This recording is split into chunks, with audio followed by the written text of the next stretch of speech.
Assalamualaikum warahmatullahi wabarakatuh. Di sini kami Waalaikumsalam. dari kelompok 8 akan mempresentasikan tentang peralatan pekerjaan plumbing. Sebelum itu, perkenalkan dulu dari kelompok kami. Yang pertama, saya Isnaini Putri Rahayu, NIM K1522046. Saya Lisofia Mukti, NIM K1522030. Saya Muhammad Jabal Amra Semesta, NIM K1522052. Topik yang akan kita bahas, yang pertama jenis-jenis alat perkakas plumbing, yang kedua peralatan alat perkakas, yang ketiga keselamatan kerja dalam penggunaan.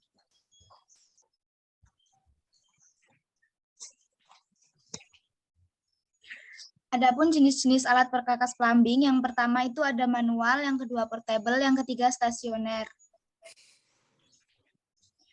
Yang pertama, manual itu terdiri dari gergaji besi, kunci pipa, cutter pipa, pengulir pipa besi.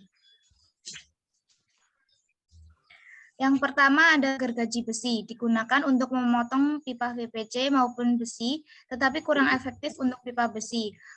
Prosedur penggunaannya, yang pertama, siapkan pipa PVC atau baja yang akan dipotong dan tandai sesuai kebutuhan.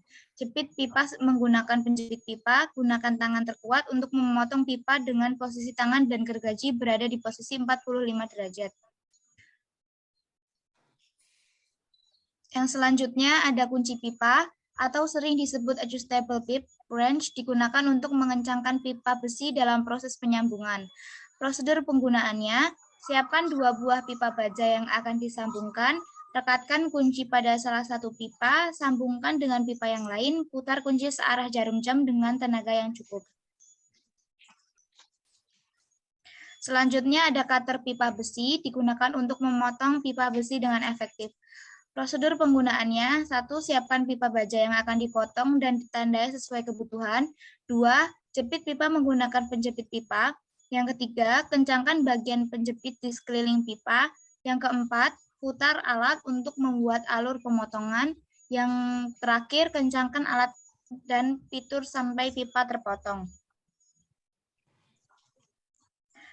Yang terakhir ada pengulir pipa besi, digunakan untuk membuat uliran yang nantinya untuk menyambung pipa besi.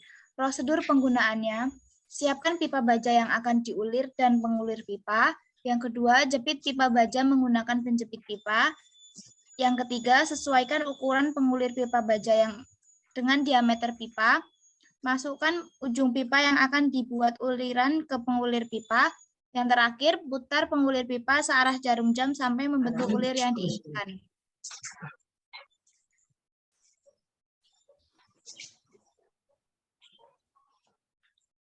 Baik, selanjutnya ada portable, meliputi pipa cut mini dan solder. Yang pertama ada pipa cut mini, digunakan untuk memotong pipa besi maupun PVC menggunakan tenaga baterai. Prosedur penggunaannya yaitu siapkan pipa yang akan dipotong, letakkan pipa pada bagian penjepit yang ada di depan, mata pisau sesuai dengan ukuran yang diinginkan, nyalakan mesin pemotong dan dorong ke depan sampai pipa terpotong. Yang kedua ada solder, digunakan untuk menyambung pipa besi dengan bantuan pati yang dipanaskan.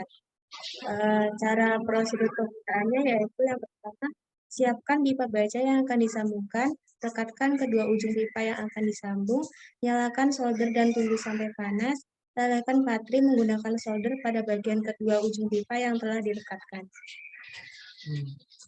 Yang ketiga, ada stasioner, yaitu pelengkung pipa dan penjepit pipa.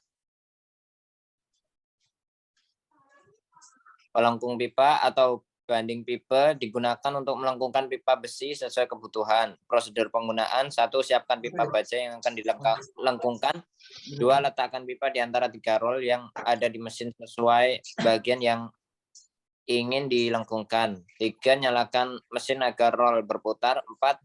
Putar tuas yang ada di bagian atas mesin untuk melengkungkan pipa.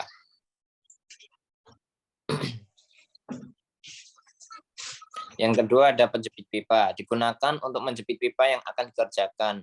Prosedur penggunaan, 1. Siapkan pipa yang akan dijepit. 2. Putar tuas berlawanan jarum jam agar bagian penjepit melebar sesuai diameter pipa. 3. Masukkan pipa ke bagian penjepit. 4. Putar tuas searah jarum jam untuk mempererat jepitannya, dan untuk mengunci pergerakan pipa besi. Klem digunakan untuk menampung pralon yang akan dipasang. Prosedur penggunaan: 1. Siapkan pipa yang akan dipasang. 2. Masukkan klem yang dengan dipasangkan dengan baut sesuai ukuran, sesuaikan dengan ketinggian dinding. Selanjutnya adalah perawatan alat perkakas. Yang pertama ada manual, yang kedua stasioner, yang ketiga ada portable. Yang manual, gunakan alat sesuai dengan fungsi, jangan taruh di tempat lembab, bersihkan setelah digunakan, letakkan alat di tempat yang sesuai fungsinya, mengganti alat yang rusak,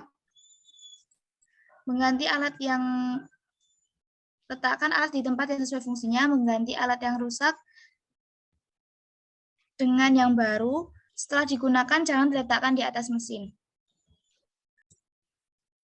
Stasioner, setelah digunakan pastikan mesin mati untuk alat mesin sebelumnya. Bersihkan dan cek keadaan mesin secara berkala. 3. Carikan tempat yang kering dan aman untuk alat perkakas. 4. Jauhkan alat dari air untuk mencegah korslet dan karat.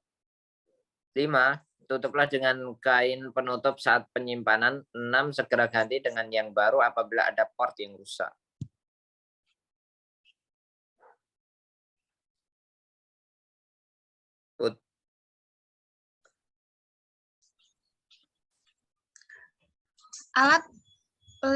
Untuk keselamatan kerja tentunya harus menggunakan alat-alat yang dapat membuat tubuh kita menjadi terasa aman.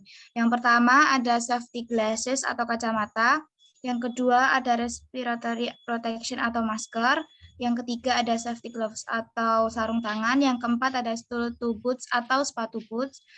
Yang kelima ada safety helmet atau helm. Yang keenam ada air protection, yang ketujuh ada high visibility atau baju pelindung. Menggunakan APD atau alat pelindung diri yang lengkap, pastikan tubuh dalam keadaan sehat. Pastikan tubuh dalam keadaan selalu sehat, selalu berkonsentrasi dalam melakukan pekerjaan, meminta pengawasan dari yang sudah ahli. Sekian presentasi dari kelompok 8. Banyak kurangnya kami mohon maaf. Terima kasih.